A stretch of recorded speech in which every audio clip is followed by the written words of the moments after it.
Que Dieu vous bénisse. Je remercie mon cher ami pasteur Paul. Ce soir, il est très excité. Il a une joie débordante ce soir. Donc, il est dans le message du début là. En tout cas, merci beaucoup pour l'honneur de partager la troisième fois cette conférence.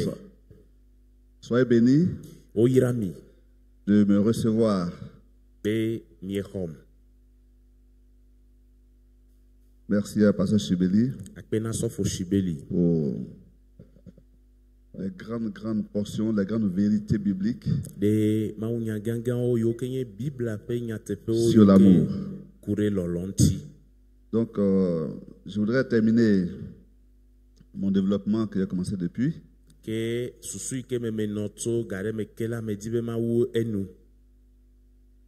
On a vu que l'amour nous a pourvu un sauveur.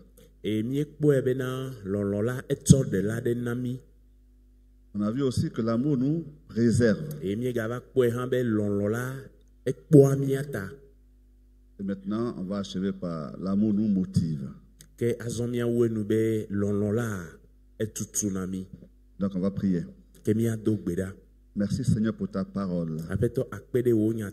Merci pour tout le bien que tu nous fais depuis qu'on est assis ici. Veuillez nous bénir encore ce soir. Au nom de Jésus-Christ. Amen. Amen. Je vais vous lire 3 versets. Le premier, c'est 1 Corinthiens 16, verset 14.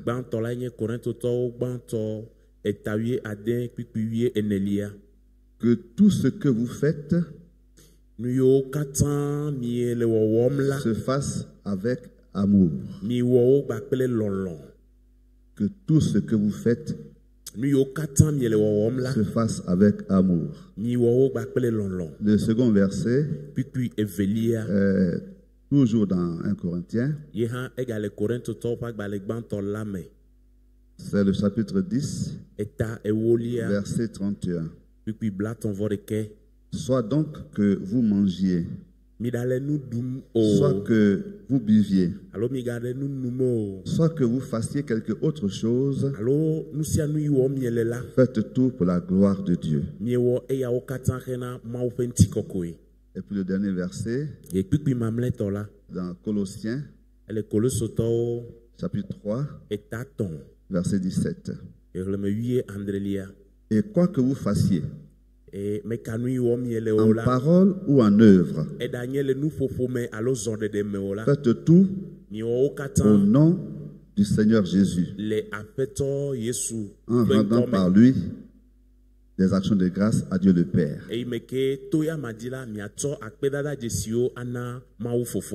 Amen. Amen. L'amour de Dieu est le fondement de notre marche et de notre service chrétien.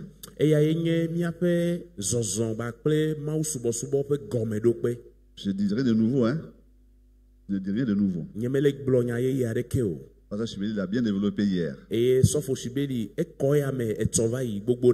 L'amour de Dieu est le fondement de notre marche et de notre service chrétien. Sauvé par un Dieu d'amour. Sauvé par l'amour de Dieu. Par la grâce de Dieu. Gardé par l'amour de Dieu. Nous vivons par l'amour de Dieu. Et nous servons par l'amour de Dieu. C'est le canevas tracé par le Seigneur. Une vie d'amour. L'amour agapé. Si nous sortons de ce cadre, alors c'est la religiosité. Ce n'est plus l'amour. Ce n'est plus la spiritualité. Donc si nous avons été sauvés par l'amour de Dieu, et si nous sommes gardés par l'amour de Dieu, continuons à fonctionner dans l'amour de Dieu. Et notre vie chrétienne aura vraiment un sens. Le sens que Dieu veut lui donner. Notre vie chrétienne va bénir les autres, va édifier les autres. Et lorsque on est motivé par l'amour de Dieu, alors nous faisons toutes choses pour la gloire de Dieu.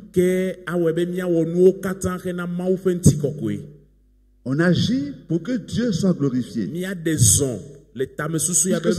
l'amour de Dieu qui motive nos actions. Les actions que nous posons glorifient Dieu. Nos relations avec les autres glorifient Dieu. Nos paroles glorifient Dieu. Parce que c'est des paroles motivées par l'amour de Dieu.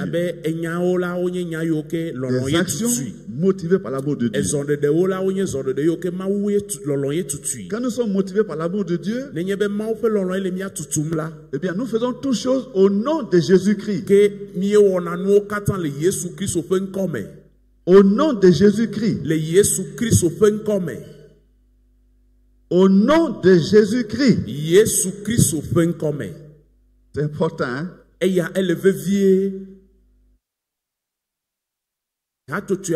ne sais pas s'il est ici, mais en tout cas, il est en Côte d'Ivoire. Ils essayent de troubler les chrétiens en disant, est-ce que tu es baptisé au nom de Jésus ou bien tu es baptisé au nom du Père, du Fils et du Saint-Esprit?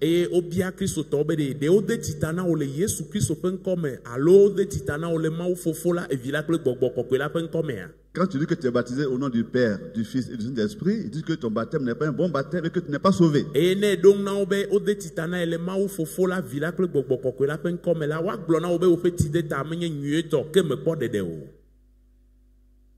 Mais attention, au nom de Jésus-Christ, désormais nous sommes en Christ. Nous sommes en lui. Il est notre sauveur, mais il est aussi notre Seigneur. Notre autorité spirituelle au-dessus de tout. Et c'est lui qui nous a envoyés dans ce monde pour prêcher l'évangile et aussi de baptiser ceux qui vont croire au nom du Père, du Fils et du Saint-Esprit. Et en le faisant, en baptisant au nom du Père, du Fils et du Saint-Esprit, nous baptisons au nom de Jésus-Christ. Donc il n'y a aucune contradiction. Alors on n'a pas à refaire un baptême spécialement au nom de Jésus. Car nous le faisons, ce que nous faisons là, nous le faisons au nom de Jésus-Christ. Et donc c'est au nom de Jésus-Christ que toute action chrétienne agréée par Dieu doit être réalisée. Et si donc j'agis au nom de Jésus-Christ, je serai motivé par l'amour agapé. Je serai motivé par l'amour agapé. Pas par un amour naturel. Pas par un amour charnel. Mais par l'amour céleste. L'amour agapé. C'est lui qui me conduit à agir en toutes choses au nom du Seigneur Jésus-Christ. Et donc, nous bénissons Dieu de ce que la vie chrétienne n'est pas le plan d'un homme. La vie chrétienne n'est pas l'imagination d'un homme. C'est la vie de Christ. C'est la vie de Christ. Or, s'il n'y a pas de Christ, Par l'amour agapé. Grâce par l'amour agapé, il s'est livré pour nous. C'est par amour qu'il nous préserve. Et que nous n'avons pas peur de l'enfer. Parce que nous sommes maintenant citoyens des cieux.